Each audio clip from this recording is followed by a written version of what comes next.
Listo. Bueno, depresión. Otro tema de que se habla muchísimo, se habla muchísimas veces bien y otras veces se habla muy mal de lo que es depresión o se menosprecia mucho la importancia de la depresión. La depresión, más allá ahora de hablar de la teoría, es la consulta más frecuente en psiquiatría a nivel mundial, ¿sí? Por eso me parece que siempre hay que tratarlo con mucho respeto y que no hay que hablar sin saber sobre la depresión. Es unas consultas súper frecuentes, que hay que hacer diagnóstico diferencial con muchísimas cosas y que hay que ver cuál es el desencadenante o si tiene o no desencadenante, ¿sí? Bueno, definiciones. El marcador más importante de depresión patológica es la interferencia con la función esperada. Es decir, estos son pacientes que cuando cursan, dependiendo el grado de depresión que tengan, interfieren en su vida cotidiana. Y eso es lo que, además de hacer sentir bien al paciente, el paciente se queja de que no puede continuar con sus actividades normales y por consiguiente eso afecta al resto. Lo mismo que los trastornos de ansiedad. ¿Bien? Como les dije, la depresión es uno de los, bueno, acá dice es uno de los 5 diagnósticos mayores en atención primaria, pero sí recuerden que es el primer motivo de consulta y el primer diagnóstico que se hace en psiquiatría a nivel mundial, ¿sí? Es una enfermedad que afecta al ánimo, el pensar y la voluntad, ¿sí? El eje nuclear es afectivo, la tristeza vital y profunda que envuelve al sujeto hasta afectar todas sus esferas de relación: ánimo, pensamiento, la voluntad, alimentación, sueño y autoestima. Pero ojo, puede haber depresión sin tristeza. Me van a decir, ¿cómo, profe? ¿Una persona depresiva? ¿Qué pensás? ¿En una persona triste, caída? ¿Se acuerdan de la película es Intensamente, que aparece tristeza, así toda tranquila y bajón? Bueno, no es solo eso depresión, ¿sí? Puede existir depresión sin tristeza. Eso me acuerdo que siempre lo preguntaba un profesor mío de psiquiatría. ¿Por qué? Porque ¿alguna vez escucharon hablar del DSM? O vieron en las películas cuando están atendiendo a los psiquiatras y agarran un librito y empiezan a buscar. Bueno, a los yanquis, a los ingleses, a todos les encanta clasificar las enfermedades, lo cual es muy complejo porque uno no puede clasificar con un número una enfermedad porque cada paciente va a tener sus tópicos diferentes. Pero bueno, dentro de lo que es la psiquiatría siguen mucho el DSM, son manuales de psiquiatría en los cuales uno lee los criterios por cómo se define la enfermedad, dependiendo qué enfermedad sea, va a requerir que sea 2 o más de los siguientes, 1 o más de los siguientes, y diagnostican con, bueno, depresión número tal, ¿sí? Las enfermedades psiquiátricas están categorizadas con número, ¿sí? Y a veces para llenar ciertas historias clínicas uno tiene que poner ese número. ¿Se los tiene que saber de memoria? No, por supuesto, tienen el librito al lado o en el celu. Chicos, ¿alguien tiene el micrófono prendido y se escucha mal? Porfis. Bueno, entonces, hay que diferenciar muchísimo entre lo que es depresión mayor y depresión menor, ¿sí? La depresión mayor casi siempre está asociada a que intercede muchísimo en la vida cotidiana de la persona, pero bueno, vamos leyendo cuáles son los síntomas. Vamos a tener dos criterios no, A, B, C, D y E, pero dentro del A tenemos un montón de síntomas que estos son los que más se tienen que acordar. No quiero que se acuerden el DSM porque es algo muy de psiquiatría, pero sí que sepan cuáles son los síntomas de la depresión mayor en general. Entonces, el DSM dice que el criterio A tiene que tener al menos 5 síntomas diarios que deterioran la función durante 2 semanas. Yo no puedo definir que una persona está cursando con una depresión si no pasaron más de 2 semanas, ¿sí? Que me diga, yo ayer estuve muy mal, no significa que está cursando con un cuadro depresivo, ¿sí? Porfis, chicos, ¿alguien tiene el micrófono prendido? ¿Nos revisan? Bien. Bueno, entonces, uno o dos de los, en realidad uno de ellos tiene que ser obligatorio y es el estado de ánimo depresivo la mayor parte del día, indicado por el relato subjetivo, la observación de otro, o la marcada disminución de interés o de placer en todas o casi todas las actividades que hace en el día, ¿sí? Es decir, o que se sienta triste o que le dé totalmente igual todo lo que haga. Que no me está saliendo la palabra, no es distimia, banquen que ya busco cómo se dice psiquiatría.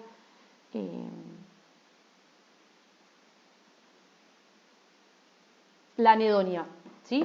Es o tristeza o anedonia. Una de esas dos tiene que estar sí o sí en el diagnóstico de depresión. ¿Y a qué voy con esto? Ahí es donde se justifica que puede haber depresión sin tristeza. ¿Por qué?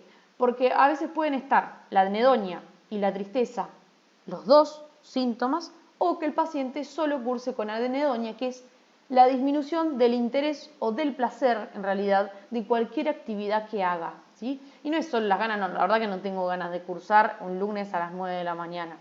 Eso no. Son personas que no les da totalmente igual. Antes les encantaba ir a 32 y correr, ahora les da igual comer un helado, les da igual que les inviten un viaje al Caribe con todo incluido. Entonces, siempre recuerden que dentro del diagnóstico de depresión tiene que ser uno de los dos siguientes sí o sí, por lo menos. O tristeza o anedonia, que es la disminución del placer de todas o casi todas las actividades que hace. Y a eso le anexamos más síntomas, como cuáles.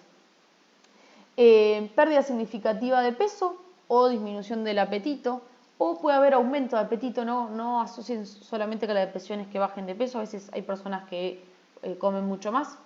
Insomnio o hipersomnia, es más frecuente el insomnio en la depresión que la hipersomnia, que es que duerman mucho. Agitación o retraso psicomotriz, fatiga o pérdida de energía, sentimiento de desvalorización o de culpa excesiva e inapropiada, ¿sí? El sentimiento de culpa es como uno de los marcadores de depresión. Menor cantidad de pensar o de concentrarse, el paciente te dice, no, la verdad que yo intento, antes me leía tantas horas por día, ahora ya no puedo hacerlo. Y sí hay pensamientos recurrentes de muerte, no solo temor de morirse, que eso es importante, puede haber ideaciones suicidas recurrentes sin un plan específico, o intento de suicidio o un plan de suicidio. Ya que vamos a diferenciar estas cosas. El paciente puede pensar todo el tiempo que se quiere morir y no necesariamente es una idea suicida, ¿sí? Una cosa es pensamiento de muerte. Otra cosa es ideación suicida que tenga o no tenga plan. Uno es me quiero morir y me voy a matar, ¿sí? Y otra cosa es me voy a matar haciendo tal y tal cosa. Ahora, vamos a sacar un montón de mitos en base al suicidio que por más de que no entren dentro del temario, quiero que queden en claro. La depresión está muy asociada con el suicidio, pero no quiere decir que un paciente con depresión se vaya a suicidar. Ni quiere decir que un paciente con un plan de suicidio se vaya a suicidar. Profe, sí. y si lo mezcla con bebida alcohólica, sí, porque yo conozco personas que lo han hecho. Bien, bueno, pero Han estado depresivas Mm. y buscaron un momento para estar solo, han tomado alcohol y se han...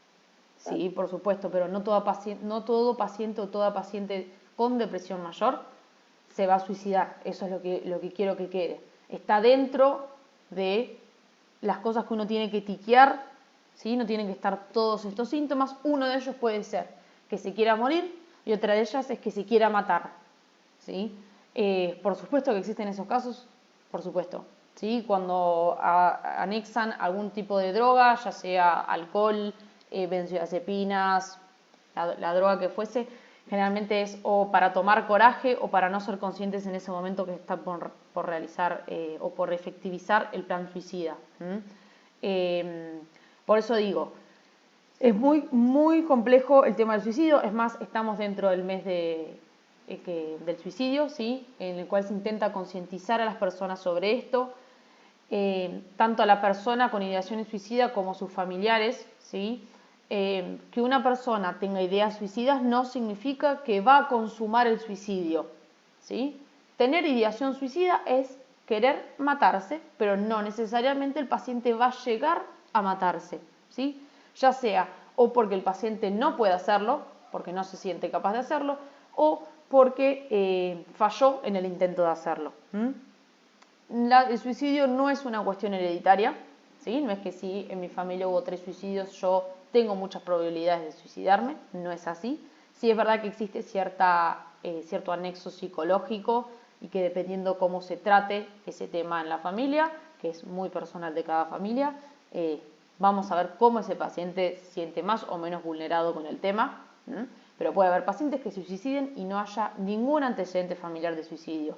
Ese es el primer mito que lo tienen que derribar. Que una persona diga que se va a suicidar no significa que lo va a hacer, ni significa que está queriendo llamar la atención. Siempre cualquier persona que diga que se quiere matar, siempre merece el trato especial a atenderlo y fijarnos qué está pasando, ¿sí? Porque puede ser que sea algo que dijo repentinamente y se sigue tratando en terapia y no pasa, o si capaz es un paciente que ya tuvo muchas ideaciones suicidas y recién ahora lo exterioriza. El uso, justamente, creo, Cris, que lo habías dicho, el uso de las drogas anexadas a consumar el suicidio, generalmente está dado a que la persona con eso toma coraje o entra en un estado que no es consciente de lo que está pasando y consuma el suicidio. Hay personas que no tienen plan suicida y se suicidan y ya está, y otras personas que mucho tiempo de sus vidas o no tanto planean el suicidio, ¿bien? Pero bueno, a lo que voy. Profe, Sí. si las benzodiazepinas se usan de 6 a 9 meses aproximadamente, ¿cómo hacen estas personas con este tipo de tratamiento? ¿Esto es un ¿Con desorden químico del cerebro o qué? ¿Pero banca la depresión o el suicidio? La depresión. La depresión no se trata con benzodiazepinas. Ahora vamos a ver con qué se trata. Yo hablaba de benzodiazepinas que son pacientes que capaz anexan benzodiazepinas para consumar el suicidio. Eso decía. Pero la depresión se trata con otra cosa, que ahora lo vamos a ver. Ah, pensé que eran No. entraban como antidepresivos también. No. Las benzodiazepinas no son antidepresivos. ¿Sí? Las benzodiazepinas, acuérdense que son sedantes o hipnóticos, relajantes musculares, ansiolíticos y anticonvulsivantes. No son antidepresivos. Yo conozco muchas personas, siempre me he rodeado de gente grande, y conozco muchas personas que se toman los lorazepam, clonazepam y todo eso como caramelito y hace años, Sí. años, Muy pero frecuente. Más que sin nada los parar. médicos, como pueden automedicárselo. A partir de Pero los ¿y 50 eso años no, empiezan. no hace mal? Digamos, ¿no Sí. tiene un efecto residual en el cuerpo o algo de eso? Por eso todo lo que mencionamos recién en el Power, los efectos adversos que tiene, dependiendo de la dosis que estés tomando, y genera un síndrome de dependencia. Todo lo que hablamos recién. Claro, pero digo, al hacerlo tantos años, ¿no hay en algún momento en el que el cuerpo reaccione de una manera... No es que te va a agarrar un cáncer por tomar benzodiazepina, ¿sí? Sí vas a tener efectos adversos. Quizás a veces te pasás y estás muy dormido o te caes o estás así como en un estado sedativo y un día que no conseguís ir a comprar las benzodiazepinas te agarra un síndrome de retirada y tenés como si fuese un ataque de pánico. O sea, todos esos efectos que vos querés calmar, todos esos efectos adversos que querés calmar, salen, explotan. Exactamente. ¿Sí? Bien.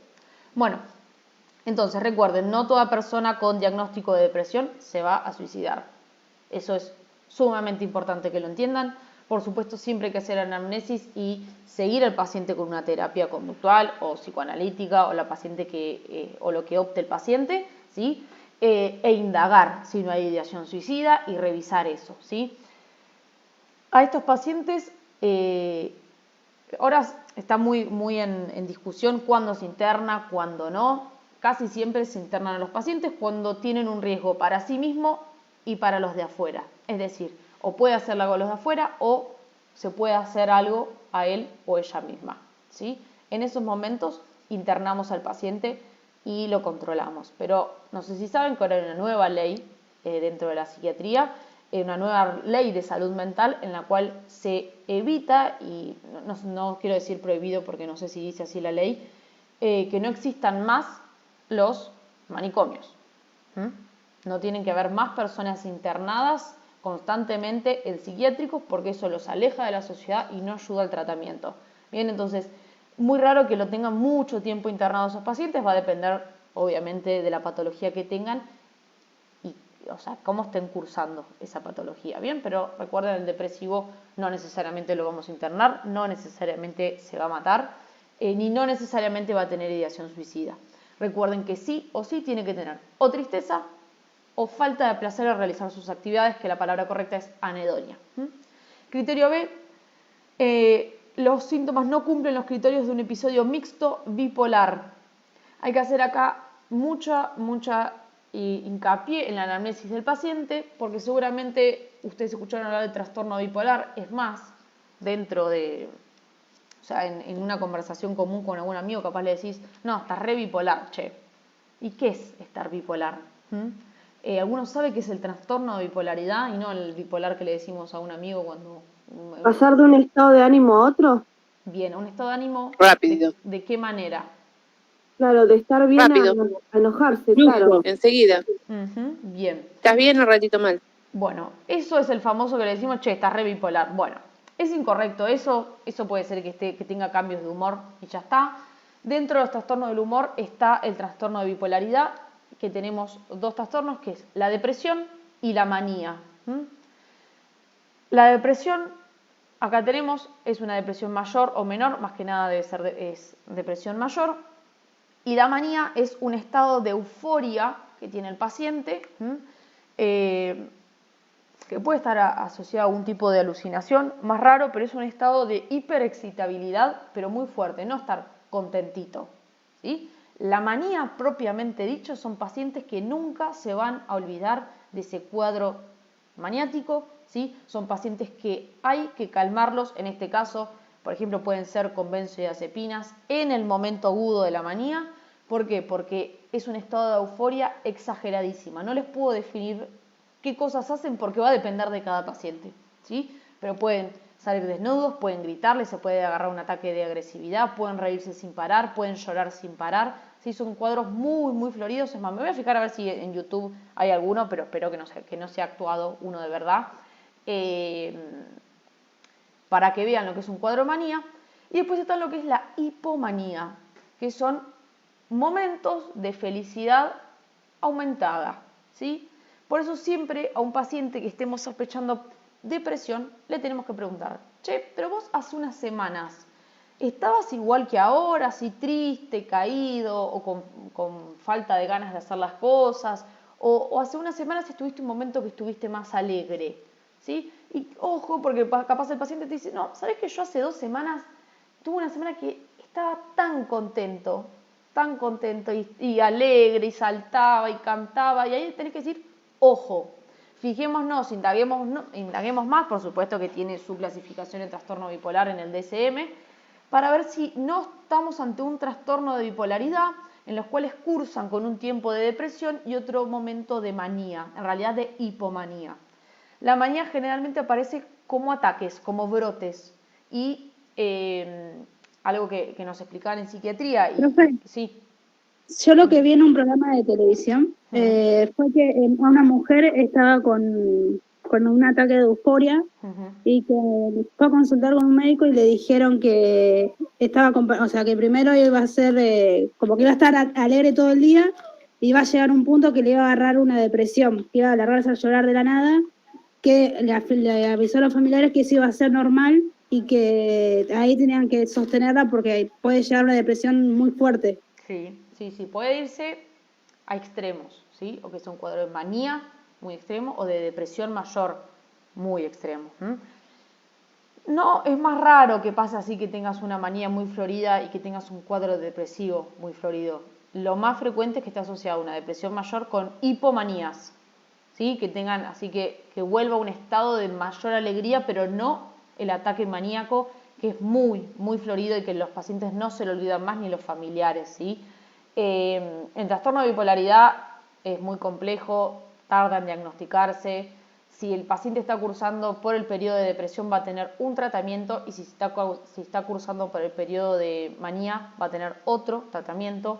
Generalmente el tratamiento del trastorno de bipolaridad es el litio, pero si está cursando el cuadro depresivo se usa, por ejemplo, la motrigina. Es muy de psiquiatría, ¿sí? Pero no se queden con de un segundo para el otro cambió el humor. Son estados. Ay, el litio. ¿Cómo? No tiene nada que ver, ¿no? Pero en un capítulo de Doctor House hubo un caso así, que la mujer estaba tomando litio y House se lo saca y vino un médico y agarró y se lo volvió a dar.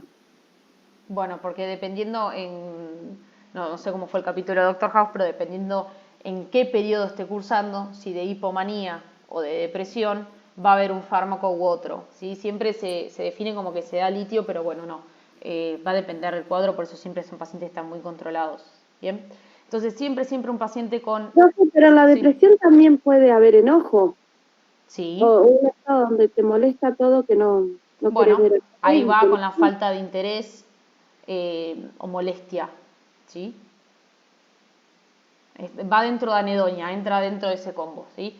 A ver, es muy difícil, por eso les digo, hay profesionales que son recontra DSM y otros que dicen no. Es muy difícil que yo haga una listita con todas las cosas que puede llegar a pensar un paciente con una enfermedad psiquiátrica.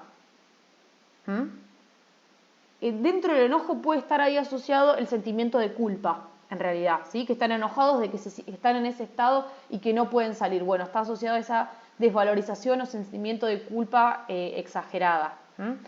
A lo que voy, chicos, lo que sí o sí tiene que haber es que haya o anedonia o tristeza, una de esas dos. Después los tópicos que siguen va a depender de cada paciente.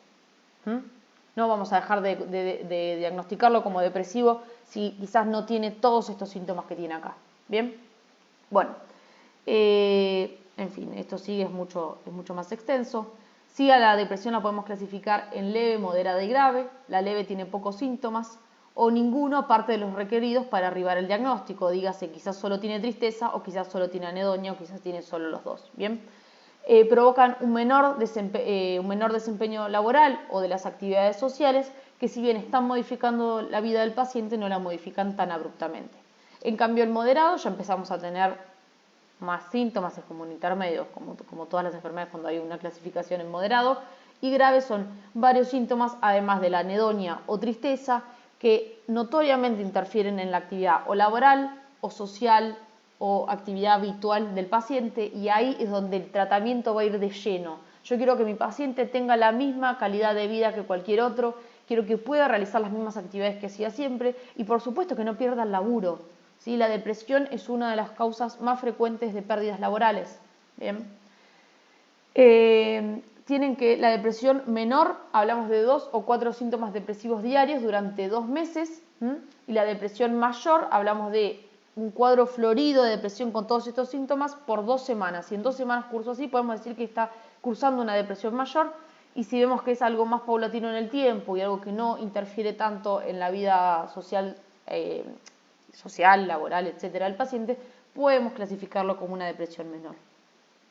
Después tenemos la distimia, que es un cuadro también depresivo, pero es un desorden más crónico, son más de 2 años. El cuadro de depresivo mayor es poco tiempo, lo mismo que el de depresivo menor, son menos de 2 meses o menos de 2 semanas en la depresión mayor. En cambio, la distimia son esas personas que tienen ánimo depresivo. Todo el tiempo están bajón, están sin ganas de hacer nada, están tristes, ¿sí? Y ahí ya podemos definir que el paciente es distímico. ¿Se lo puede tratar? Sí. Otras veces el paciente convive con ser así y le gusta ser así. Bueno, pena y pérdidas, respuestas normales a una pérdida. Uno puede cursar con un cuadro depresivo a partir de una pérdida. Y hay un desorden afectivo estacional, es decir, la relación temporal con el hecho que quizás causó la depresión. La depresión también está muy asociada con lo que es el duelo. Un duelo normal debería durar máximo 1 año. Eso en la teoría. Cuando dura más de 1 año o quizás dentro de ese año tiene síntomas o signos muy floridos, el paciente ya no es algo normal, ya cursa con un duelo patológico, ahí vamos a rever qué está pasando, ¿sí? Pero bueno, ojo, porque la depresión puede tener un detonante o no. Bien, hay personas que por ciertas alteraciones moleculares cursa con un cuadro de depresión. Bueno, ahí tenemos el síndrome depresivo, alteración vegetativa y de ritmos biológicos, alteración cognitiva, alteración psicomotriz y alteración anímica. Y hay alteración del pensamiento, el paciente puede tener ideas de muerte, ideas de ruina, que todo se le va a caer, que se va a fundir, que le van a hipotecar la casa, que 10.000 de esos pensamientos, y va a depender de cada uno. Hipocondría, está muy, muy asociada con la hipocondría. ¿Saben lo que es una persona hipocondríaca? No. Los que se creen que tienen todas las enfermedades habidas y por haber, más o menos, ¿no? Que ante cualquier cosita piensan que tienen una enfermedad. La hipocondría está muy relacionada con un síndrome depresivo y el sentimiento de culpa, ¿sí? Que ahí capaz no me acuerdo quién me preguntó lo del enojo, la culpa y el enojo están muy de la mano, porque se sienten tan mal que sienten culpa que están así, ¿sí?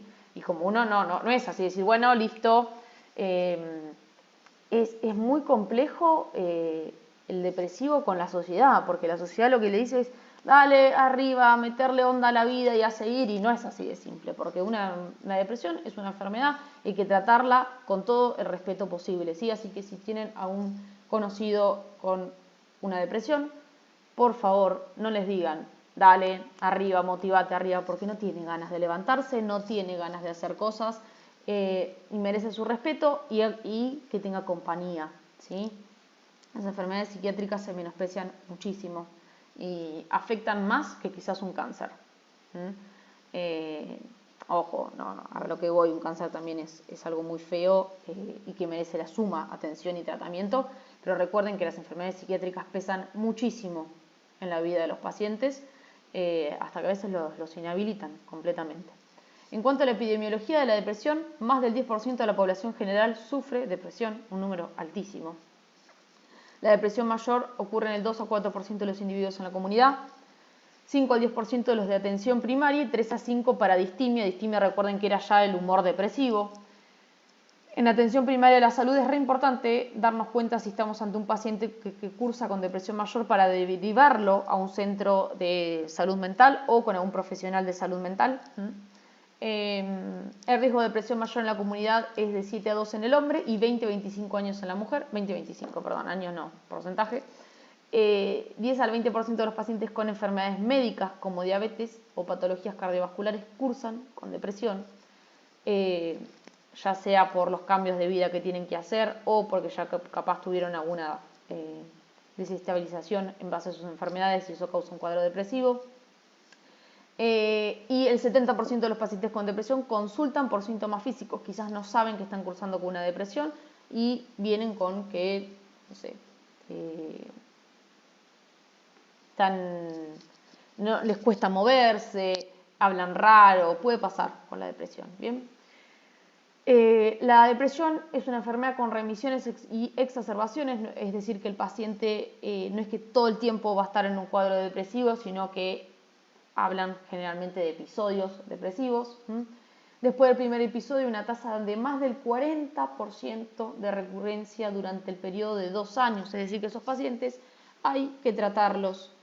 Ya sea farmacológicamente y no farmacológicamente, porque sabemos que van a volver a cursar con algunos episodios de depresión. Y bueno, va a ir disminuyendo a medida que pasan más años.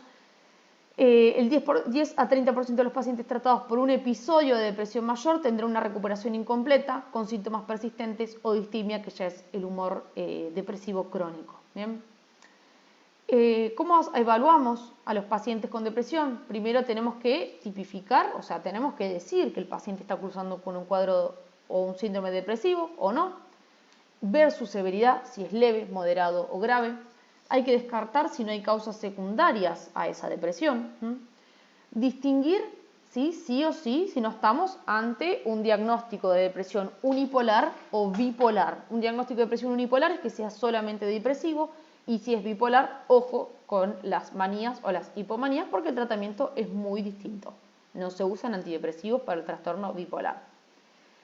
Hay que tener cuidado si no tiene síntomas psicóticos, es decir, si el paciente no tiene algún tipo de alucinación o hay una ansiedad severa, vamos a chequear, ¿bien? Porque capaz son pacientes que uno piensa que tiene depresión, tocan el punto delirante, se llaman, y quizás empiezan a decirte cualquier cosa, capaz te dicen que escucharon voces, que vieron cosas, bueno, ahí, ojito, vamos a ver si no estamos ante un paciente psicótico.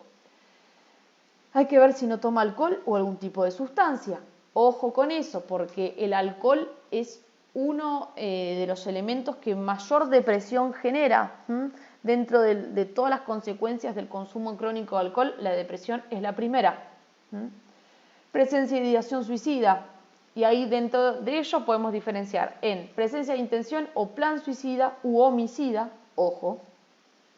Acceso a los medios para el suicidio y la letalidad de los medios.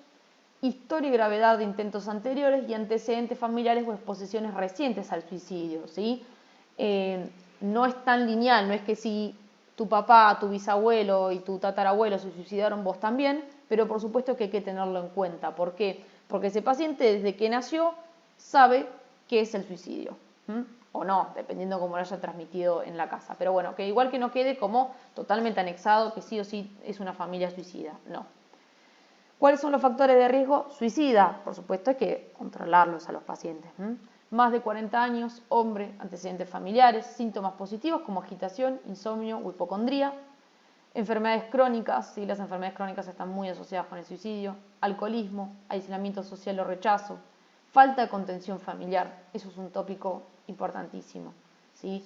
Hay que ver a quién estamos tratando, más que nada si son menores de edad, si es que realmente en su familia va a haber contención o hay que llamar a trabajo social. Es muy, muy complejo y también muy interesante. Desgracias familiares o económicas y tentativas y comentarios sobre suicidio. Ojo, chicos, que, repito, no quiero que se tomen todo esto a rajatabla y que ya piensen que alguien por esto se va a suicidar. No, son cosas que uno tiene en cuenta cuando hace el interrogatorio al paciente. ¿Se entiende? ¿Tienen alguna duda hasta acá? No. Bien, bueno. Bueno, ¿qué es lo que pasa en la depresión y a dónde va el tratamiento? Hay una desregulación entre lo que es la serotonina y la norepinefrina en el sistema nervioso central. Se vio que está asociada a la depresión, no es que la depresión solo se genera por esto. Además, hay una disregulación de la de la serotonina y la norepinefrina en la médula, que eso puede explicar el aumento de la percepción del dolor en los pacientes con depresión. Son como mucho más sensibles al dolor. Los pacientes, además de ser hipocondríacos, son dos cosas diferentes, y este desbalance puede explicar la presencia de síntomas emocionales y físicos en depresión. Con esto se ha justificado la depresión y con esto y con los fármacos que van justo a tratar en ese lugar, han mejorado muchísimo los pacientes.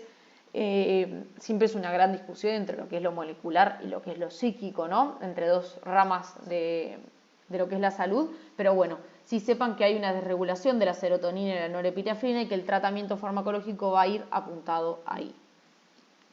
Eso era lo que le preguntaba, profe. Entonces no es algo que está simplemente en la cabeza de la persona, sino que es real, digamos. No, es real, es real. Ah. Todas las enfermedades psiquiátricas son reales, ¿eh? Todas tienen algún trastorno molecular o químico. Pasa que algunas se saben, otras no. Y la psiquis es algo súper complejo y que tampoco se ha podido explicar mucho. Como para que quede que no es que las enfermedades psiquiátricas son algo así como una nube de nada. La depresión está demostrado que hay una alteración en la serotonina y la norepinefrina, pero ojo, también es algo de la persona. ¿Se entiende? ¿Por qué también está demostrado? Porque los antidepresivos hacen acción ahí, en esas neuronas, o sea, en esas neuronas no, en esa transmisión química, y han mejorado los pacientes. Bien, entonces es que bueno, que no estaban equivocados al descubrir que esos pacientes tienen una alteración más que nada en la serotonina. ¿Cuáles son los objetivos terapéuticos? Lograr la remisión o reducción de los síntomas depresivos, lograr el adecuado funcionamiento de la persona, o sea, que la persona vuelva a su vida normal, o en la medida que se pueda, que vuelva al trabajo, que vuelva a salir a correr si salía a correr todos los días, que tenga la vida que tenía antes, o la vida más linda posible, evitar las exacerbaciones y minimizar las recaídas, y evitar la ideación e intento suicida, o plan suicida, homicida, por supuesto. Bueno, ¿cuáles son las medidas no farmacológicas para tratar la depresión? Hay que llevar un registro, por supuesto, del paciente, y el paciente está bueno que tenga un registro de las mejoras que tiene para estimular ese buen cumplimiento. Siempre es algo, las terapias no es solo que el médico anota todo y ya está, sino que el paciente también tiene que ser consciente de sus mejorías. Participación de actividades físicas, hay que motivarlo en las actividades conductuales, pero ojo, no motivar, vieron así como aparecen en Instagram, vamos a vivir la vida, dale, levántate. No es así de simple, bien, es de a poco, es con contención. Nada, el ejercicio por sí solo no es una estrategia de tratamiento eficaz para la mayoría de los pacientes con depresión mayor, pero bueno, si logramos que salga a caminar con alguien, si logramos que vaya, no sé, a un partido de fútbol que iba siempre y puede ir a uno, son pequeñas cositas que van a ir ayudando al paciente. Técnicas de relajación, ¿sí? Se ha demostrado que mejora un poco las técnicas de relajación, pero no es tan eficaz como el tratamiento psicológico que se va a la cabeza dentro de lo que son las medidas no farmacológicas. Y ahí tenemos terapia cognitiva, terapia conductual y terapia interpersonal. Eso puede estar, son distintas ramas dentro de la psicología. Fíjense, eficacia de un 46 a 55 o 52% es un montón. La terapia cognitiva conductual puede retrasar o prevenir la recurrencia de la depresión mayor tan eficazmente como la medicación. Así que bueno, hay que ver si el paciente quiere medicarse o no.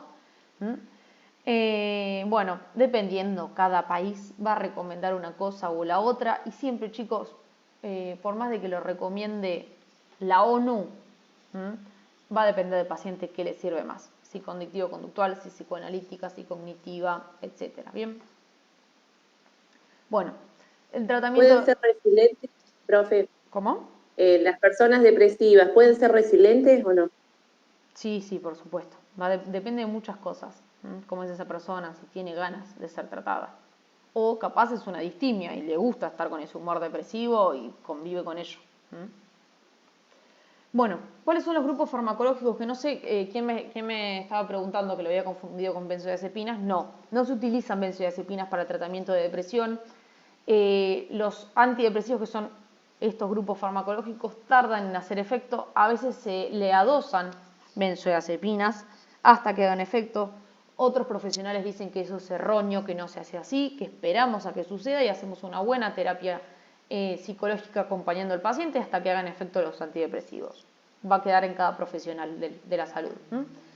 ¿Cuáles son los grupos farmacológicos? Y estos, por supuesto, que los tienen que saber. Son los IRS, inhibidores de la recaptación de serotonina, los antidepresivos tricíclicos, los antidepresivos atípicos y los IMAO, que son los inhibidores de la monoaminooxidasa. Algunas generalidades de los antidepresivos, indistinto de qué grupo farmacológico sean, es que, como les dije recién, todos los antidepresivos tienen un inicio de acción lento, tardan de 4 a 8 semanas y eso a los pacientes siempre hay que avisárselos, siempre. Siempre se inician a dosis bajas y vamos aumentando en base al cuadro y cómo va mejorando, ¿no? Se deben administrar mínimo 6 meses más del cese del cuadro para evitar recurrencias, es decir, un paciente, por más de que no sienta cambios, a los 4 meses tiene que seguir tomando los antidepresivos, ¿sí? No es algo que genera un efecto instantáneo, es paulatino y hay que insistir que por más de que no sienta cambios, tiene que seguir tomando la medicación y que siempre, en el caso que se retire la medicación, tiene que ser una suspensión muy lenta, en 2 a 4 semanas. ¿Por qué? Porque también te da un síndrome de retirada. Eso es recontra importante, explicárselo a los pacientes y explicárselos a los familiares, ¿sí? Si ustedes ya están en la caja y ven que les quedan 2 pastillas nada más, ya vayan a comprar la nueva caja, porque otra de las cosas que pasan es que no llegaron a comprarlo, no lo toman y los pacientes recaen muchísimo. Bueno, ahora sí hablemos de los inhibidores de la recaptación de serotonina. Inhiben inmediata e indefinidamente la recaptación de serotonina. Recuerden que hay una desregulación de la serotonina en lo que es la depresión, entonces bueno, vamos a frenar eso. Tienen efectos recién a las 3 o 4 semanas, ¿sí? Y el paciente debe tomar la medicación todos los días por más de que no note los cambios. Eso importantísimo, importantísimo. Los IRS son la primera línea por su perfil de seguridad, es decir, que son los que menos efectos adversos tienen, porque se puede dar también además una dosis diaria y porque no es necesario subir la dosis en la mayoría de ellos. Son pacientes que quizás al principio sí le damos menos, una vez que lo subimos no lo cambiamos más porque andan muy bien con esa medicación. ¿Cuáles son los nombres que seguro lo escucharon? Fluoxetina, paroxetina, sertralina y está el escitalopram o la escitalocital, más frecuente el escitalopram. La fluoxetina generalmente se da en chicos entre 8 y 18 años y también en embarazadas porque es seguro para las embarazadas, y la sertralina, por ejemplo, se puede dar en la lactancia. Recuerden, tarda en hacer efecto, hay que tener paciencia, hay que acompañar al paciente con terapia a la vez, ¿sí? O no, va a depender de cada paciente. Y bueno, generalmente la paroxetina y la sertralina son las que más se conocen. ¿Cuáles son los efectos adversos? Náuseas, vómitos, diarrea, anorexia, disfunción sexual, insomnio, inquietud, temblor, hiponatremia en ancianos. La disfunción sexual es el primer síntoma, en realidad el primer efecto adverso que uno le tiene que avisar al paciente, ¿sí? ¿Por qué? Porque quizás mejoran, pero altera mucho su sexualidad. Bueno, ahí probamos un plan B. Eso siempre hay que avisarlo. Tienen un síndrome de discontinuación, como les nombré, si se interrumpen repentinamente. ¿Y qué puede pasar? Que tenga síntomas gastrointestinales, irritabilidad, ansiedad, trastornos del sueño, cefalea, mareos y malestar general. Por supuesto, todo esto muy exacerbado, ¿no? Bueno, los antidepresivos tricíclicos, ¿sí? Son el segundo grupo farmacológico, inhiben la recaptación de noradrenalina y serotonina, las dos cosas, hacen efecto también en 2 a 4 semanas y son de segunda línea, o sea, si no funcionaron los IRS, bueno, pasamos a los tricíclicos y los nombres son desipramina, imipramina y amitriptilina. Amitriptilina es el que más se usa. ¿Cuáles son los efectos adversos? Y que esta es la importancia de los tricíclicos, por eso no se eligen de primera línea. Dan tolerancia, además generan sequedad bucal, trastorno de la visión, constipación, retención urinaria, confusión y deterioro cognitivo, más que nada en ancianos, debilidad, fatiga, somnolencia y sedación, y falta agregar uno, que no sé por qué no lo puse, que es retardo del el orgasmo. Por consiguiente, los tricíclicos también se usan en eyaculadores precoces, ¿sí? A bajas dosis, retardan el orgasmo, por consiguiente retardan la eyaculación y para esas cosas se usan, pero ojo, para los pacientes que no tienen quizá eyaculación precoz, siempre también hay que avisarlos. Si se interrumpen bruscamente, aparece un síndrome de abstinencia. Repito, eso como generalidad de cualquier antidepresivo y se pueden presentar con malestar general, escalofríos, mialgias o trastornos del sueño. Ahora, los tricíclicos están contraindicados en el embarazo o en la lactancia, en el infarto o antecedente de infarto agudo de miocardio y en menores de 12 años. Por consiguiente, mi grupo etario el cual puedo utilizar es mucho más reducido. Bien, después tenemos los atípicos, que más que nada el bupropion, la mirtazapina, venlafaxina, duloxetina se usan también. El bupropion justamente se usa para dejar de fumar, bien, así que podemos utilizarlo para dos cosas. Y generalmente se utilizan cuando los IRS dan disfunción sexual. No vamos a pasar un tricíclico cuando también te da disfunción sexual. Bueno, probemos con un atípico. Actúan todos de diferente manera, inhibiendo la recaptación de distintos neurotransmisores, entre ellos la noradrenalina y la serotonina, más que nada, que es la que nos interesa. ¿Cuáles son los efectos adversos? Boca seca, mareos, constipación, sudor excesivo y aumento de peso. Menos con el bupropion, pero bueno, siempre hay que avisar, eso también. Y por último, los inhibidores de la monoaminooxidasa, ¿sí? Inhiben la monoaminooxidasa, disminuyendo la degradación de noradrenalina y serotonina. Deberían usarse solo en pacientes refractarios, es decir, que utilizamos todos los otros fármacos, no sirvió, bueno, pasamos a IMAO y nunca se dan en atención primaria. Tienen muchísimos efectos adversos e interacciones con otros fármacos, entonces siempre hay que hacer un monitoreo de la utilización de este fármaco. ¿Qué efectos adversos tiene? Alteración del sueño, hipotensión postural, es decir, que se pueden caer, aumento de peso, sudoración excesiva y puede dar excitación o somnolencia, cualquiera de los dos estados. Y por último, frente a la supresión brusca, aparece un síndrome de abstinencia grave, por eso también los IMAOs se utilizan muchísimo menos porque te pueden llegar a dar hasta cuadros de psicosis o convulsiones a las 24 o 72 horas que se discontinuó la toma del medicamento. Si se consumen alimentos ricos en tiramina, como son el queso, la cerveza, el maní y las nueces, se puede producir una crisis tiramínica, mucho más raro, pero cursan con una hipertensión grave, bien, y los pacientes hay que internarlos, estabilizarlos, por eso los IMAOs se usan poco y nada. Recuerden que solo se usan en pacientes, acá, que son refractarios al tratamiento, bien. Pero bueno, volviendo, si les quedan cuáles son los grupos de antidepresivos, son los IRS, los tricíclicos, los atípicos y los IMAO. Bien, los de primera línea, ¿cuáles eran entonces? ¿Cuál es el primero que vamos a elegir? IRS. IRS, perfecto. Después, El ATC. ATC. ¿Y si dio disfunción sexual? Vamos a pasar de unirse a un ATC. IMAU. Voy directo. ¿A cuál? ¿Qué directo? A IMAU. No, IMAU. atípicos. Recuerden que los IMAO siempre es lo último, el descarte, lo que ya no podemos más, utilizamos IMAO. Si con los CIRS o con los tricíclicos tuvieron disfunción sexual, usamos atípicos. ¿Mm? Y después de última, si el paciente no mejora, podemos pasar a IMAO, pero rarísimo. ¿Mm? Lo que más se da, chicos, y que los pacientes andan muy bien, es fluoxetina, paroxetina, sertralina, etc. ¿Bien? Bueno, eso fue todo.